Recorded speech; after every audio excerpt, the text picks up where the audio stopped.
This is Nicholas South, voice of the Southwest and free man everywhere. Today we're talking to a desperate housewife from Arizona who's desperate because illegal immigrants are stealing educational and medical resources from her children, and her community.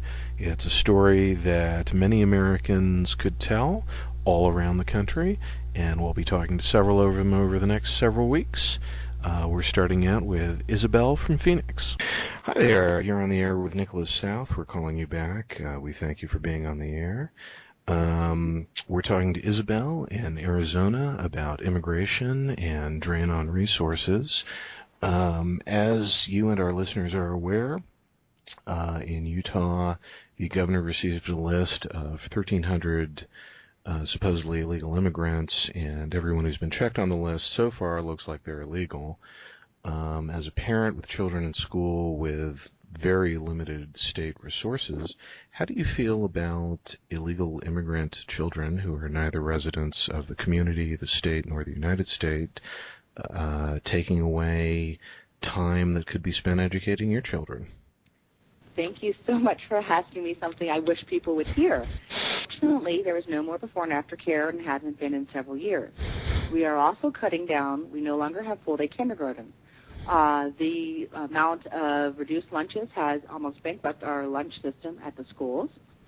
We have, in the school my children personally attend, I have a set of 10-year-old twins. They got rid of 7 teachers and about 15 aides, which brings the classrooms up to about 30 to 35 students per teacher.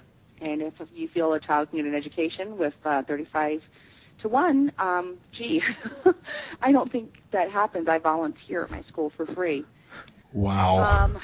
I know I have personal insurance. I have Blue Cross and Blue Shield.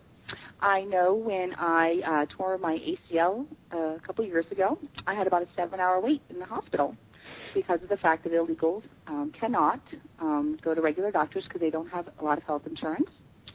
I don't feel that's fair that I pay, and I pay into the system. I have private health insurance, and yet somebody who doesn't have regular doctor's visits, so they come into the emergency room very ill because they don't maintenance, they don't do quality maintenance on themselves, and I have to wait. I pay the state of Arizona taxes, I pay federal taxes, and I pay Blue Cross Blue Shield, and yet I had to wait 7 hours.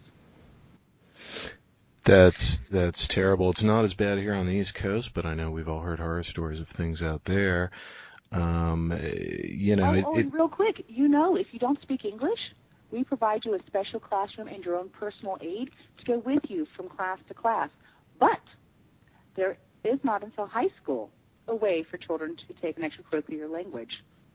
So if you're here illegally, you get to assign your own aide at state expense. My children cannot take a Spanish class because there's not enough money for it. And that's what we've been hearing from people all around the U.S. is that in many communities, most of the special needs funds, which often can make up 20-25% of a school's budget, are primarily going to illegal immigrants. So if you think of it that, 25 versus 75%, a third of the school's funding, off of base funding is being spent on people who don't actually have a right to an education here. And the children, people keep saying that once you're born on American soil that you become a citizen. I beg people to please look the law up. They're not technically anchor children. If their parents are here against the law, the child is also an illegal citizen. People seem to think if you come to America and give birth, your child is automatically a U.S. citizen. Please read your federal laws. They are not. Yeah, because I understand that changed about, I believe with the Immigration Reform Act of 1986, that changed. If you're born on U.S. soil, you're not automatically a citizen anymore if you were here illegally to begin with. I understand out west a lot of school districts, now that Arizona has started cracking down, that a number of school districts have almost emptied out, which suggests that the problem was worse than it first appeared. Actually, our economy has collapsed because of the housing industry. And before, the illegals were able to make a fairly decent living, $17, $18 an hour cash for constructing these houses, which were going up by the second. A lot of them have actually gone back to Mexico because they've helped bankrupt our state. They made an enormous amount of money, some of them $50,000, $60,000 a year. They didn't pay state tax. They didn't pay federal tax, yet they used our access, which is Arizona's public health system. They've bankrupted us, and now the little bit of money they've made, they've taken it back to Mexico, and yet they've left behind a broken state. And they protest downtown all the time. They interrupted my children's school trip, screaming how horrible we are, and they keep comparing us to Hitler. I don't want to round up and kill anybody. I just want you to obey the law. Hitler was an evil man. Asking you to obey the laws of a country is not evil. It is just. And it seems odd to us here in the East, I'm sure it does to you in the West too, that, what we seem to be getting from politicians is the selective enforcement of laws, whereby defrauding a school district is technically fraud, which depending on the state you're in is either a felony or a misdemeanor.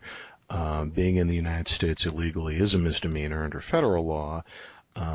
States are spending resources prosecuting things like traffic offenses, parking tickets, and they seem to be leaving out things that are affecting the budget so much more. I personally, my girlfriends and I had a huge thing. We were all discussing this the other day. Some of them are very liberal. I myself am a conservative.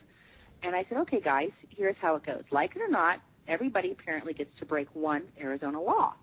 I said, if you're here illegally, you get to stay here because nobody wants to be a meanie-beanie. I said, I personally vote. I do not ever want to obey the speed limit in Arizona. My one girlfriend said, okay, you'll probably wind up in jail the way you drive. And I started laughing and said, you're right, I do like 100 miles an hour. My other friend said, I'm actually going to write a letter stating I no longer wish to pay Arizona tax, so they learn how to enforce the law with my tax dollars. So there are tons of people. It's not that we're mean. We're not Hitler-esque. We don't want to hurt. We just want to stop the flow of our pennies that are going in, quarters are going out. It's not fair to those of us who have to pay. I like that concept that everyone gets to pick one law that they don't want to observe. And if illegals get to pick being in the country illegally, speeding is good. I myself think, I'd stop paying taxes altogether. No, I'd still pay my federal because everyone's coming down saying that Arizona, they keep saying that us here in Arizona, we're Hitler-esque. So I'm not I'm not even going Can't into even federal. go I'm there. just saying I don't want to pay Arizona state tax, which cost me, between real estate and what I paid to at the end of the year to Arizona, cost me about $7,000 a year. Well, that's serious. That's between my real estate tax and the house I I'm $7 just grand a year. horrified by it, as I am with most taxes. We'll be taking a short break for those of you who listen to us on radio stations around the country. When we get back, Isabel will give us the wildly useful information as to how to get free health care from the Banner system. Yes, that's right, free health care from Banner system hospitals and medical clinics around the country. Please stay tuned.